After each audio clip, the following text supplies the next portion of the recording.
Hello and welcome to my channel. I have another question today, and the question is, why did Jesus say, "Do not fear, only believe," to the ruler of the synagogue, from Mark chapter 5 verse 36? Fear is a common human emotion or experience. Many fear the unknown, many fear death, yet God calls believers not to live in fear. Rather, we are to fear God.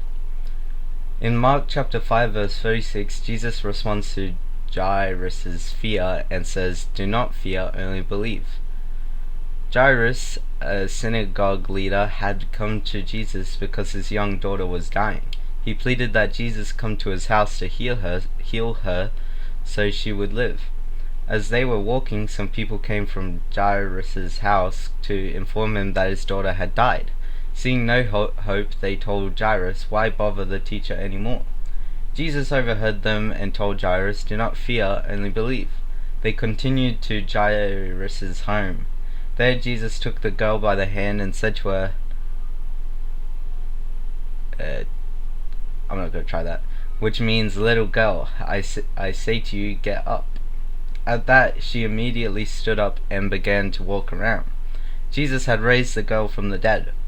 Up until this point, Jesus had revealed his authority over disaster, demons, and disease. He had calmed a raging storm. He expelled a legion of demons, and he healed many people with diseases, including a woman who had been bleeding for 12 years. With Jairus' daughter, Jesus showed his power and authority over death. Jesus waited until the girl was identified as dead before telling Jairus, "Do not fear, only believe," and before raising her from the dead. The Bible often says things like, "Do not fear, do not be afraid, and fear not." Jesus' words, "Do not fear, only believe," meant that Jairus was not to allow anxiety or worry to take root in his heart. Jesus' command indicates that fear and faith cannot peaceably coexist. Believers do not need to live in fear because God has given us a spirit not of fear but of power and love and self-control. We are to be people of faith, not fear. The command, "Do not fear, only believe," does not contradict the command to fear God. In fact, it is in fearing God that we are able to believe in Him and live without fear. The one who fears God is able to say, "He is my refuge and my fortress, my God in whom I trust." Those who trust in God can live fearlessly. You will not fear the terror of the night, nor the arrow that flies by day, nor the pestilence that stalks in the darkness, nor the plague that destroys at midday. 1,000 may fall at your side, 10,000 at your right side, but it will not come near you. Jesus commands believers to fear the Lord, not our circumstances. Faith allows us to live out what Jesus instructed. Do not fear, only believe. To believe in God is to have assurance in who God is and what He has done.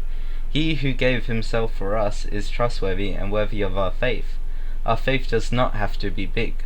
It just needs to be placed in the right person. Be persistent and have the right intent. Jairus trusted in Jesus and witnessed the miracle of Jesus bringing his daughter back to life. This does not mean that everything we pray for will be answered the way we want.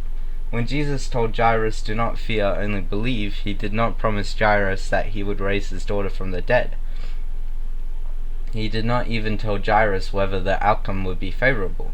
When we pray, we must pray according to God's will. We must be open to whatever time and whatever way the Lord chooses to answer our prayer. 1 John chapter 5 verse 14 to 15 tells us, this is the confidence we have in approaching God, that if we ask anything according to His will, He hears us. And if we know that He hears us, whatever we ask, we know that we have what we asked of Him. In the case of Jairus, it was God's will for Jesus to heal his daughter.